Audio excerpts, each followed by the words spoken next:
What was Saul's reaction to David being absent from the new moon feast? This is the question that we seek to answer today as we continue our verse-by-verse study of the book of 1 Samuel on walking through the Bible.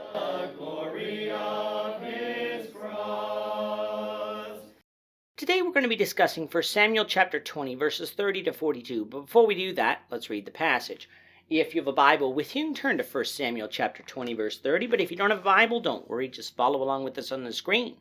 The version that we'll be reading from is the New King James Version. So 1 Samuel chapter 20, beginning at verse 30. Then Saul's anger was aroused against Jonathan, and he said to him, "You son of a perverse, rebellious woman, do I not know that you have chosen the son of Jesse to your own shame, and to the shame of your mother's nakedness? For as long as the son of Jesse lives on the earth, you shall not be established, nor your kingdom. Now therefore, send and bring him to me, for he shall surely die." And Jonathan answered Saul his father, and said to him, "Why should he be killed? What has he done?" Then Saul cast a spear at him to kill him, by which Jonathan knew that it was determined by his father to kill David. So Jonathan arose from the table in fierce anger, and ate no food the second day of the month, for he was grieved for David, because his father had treated him shamefully. And so it was in the morning that Jonathan went out into the field at the time appointed with David, and a little lad was with him. Then he said to his lad, "Now run, find the arrows which I shoot." As the lad ran, he shot an arrow beyond him. When the lad had come to the place where the arrow was which Jonathan had shot, Jonathan cried out after the lad and said, "Is not the arrow beyond you?" And Jonathan cried out after the lad, "Make haste, hurry, do not delay." So Jonathan's lad gathered up the arrows and came back to his master. But the lad did not know anything. Only Jonathan and David knew of the matter. Then Jonathan gave his weapons to his lad and said to him, "Go, carry them to the city." As soon as the lad had gone, David arose from a place towards the south, fell on his face to the ground, and bowed down 3 times. And they kissed one another, and they wept together, but David more so. Then Jonathan said to David, "Go in peace, since we have both sworn in the name of the Lord, saying, 'May the Lord be between you and me, and between your descendants and my descendants forever.'" So he arose and departed, and Jonathan went into the city. In this chapter and the last, we've seen Saul's anger against David be aroused so much that he desires to kill David. David fled to Ramah, but was quickly found by Saul there before escaping.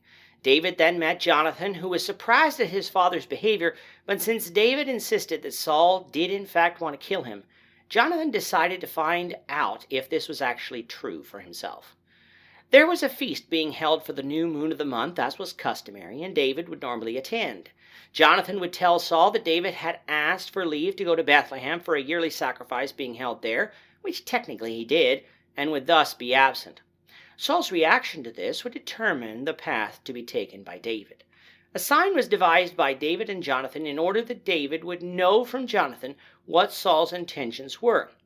If Jonathan shot his arrows into the field and told the lad going to retrieve them that they were on this side of him, meaning in front of David's position, then David would know that Saul meant him no harm. However, if he told the lad that they are beyond you, meaning beyond David's position, then David was to flee.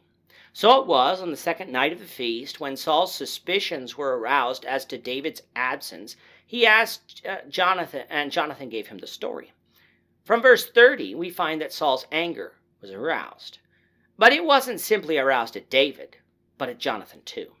He accuses Jonathan of being a traitor, choosing David, the son of Jesse, over Saul's kingdom, for Saul viewed David as a threat not only to his own throne, but his lineage's claim to that throne. Saul then ordered that Jonathan bring David to him so that David could be put to death. Jonathan pleads with Saul by asking, "What evil has David done?" just as he had before, when he had successfully assuaged his father's anger. Saul was having none of that this time, and so he took his spear and threw it at his own son in order to kill him. He missed, but by this action Jonathan knew that his father did indeed mean to kill David, and his mind would not be changed. This angered Jonathan, for he also knew that his father was acting wickedly and would not repent of this evil. He was also grieved for David was being mistreated by his father unjustly. So angry was Jonathan that he refused to eat. And so it was the next morning Jonathan went into the field and shot the arrows beyond David's position and told the lad to go and look in that place. The lad found the arrows, and along with the weapons, Jonathan sent him back to the city, so the lad knew nothing of what was going on. Upon the lad's departure, David took a chance that Jonathan was not followed and came and fell on his face towards the ground, a sign of respect and gratitude, yes, but also a sign of mourning, as both David and Jonathan knew that David would have to flee as a fugitive from Saul. Jonathan knew, though, that the Lord would protect David. How, he did not know, but he was certain that the Lord would do so that David would in the future be able to show kindness to the descendants of Jonathan in spite of Saul's actions. The two men departed, David for a life on the run, and Jonathan to the city. We'll see where David goes next, the Lord willing, in the next chapter. With that, our time is up for today. The Lord willing, we hope you'll join us for tomorrow's discussion of 1 Samuel chapter 21, verses 1 to 9, as we continue our walk through the Bible, one verse at a time. Thank you for watching today's episode. We hope that you found it edifying and ask that you not only subscribe to our channel and podcast, but that you like and share this episode among your friends, so that the saving gospel of Jesus Christ can go out to the whole world.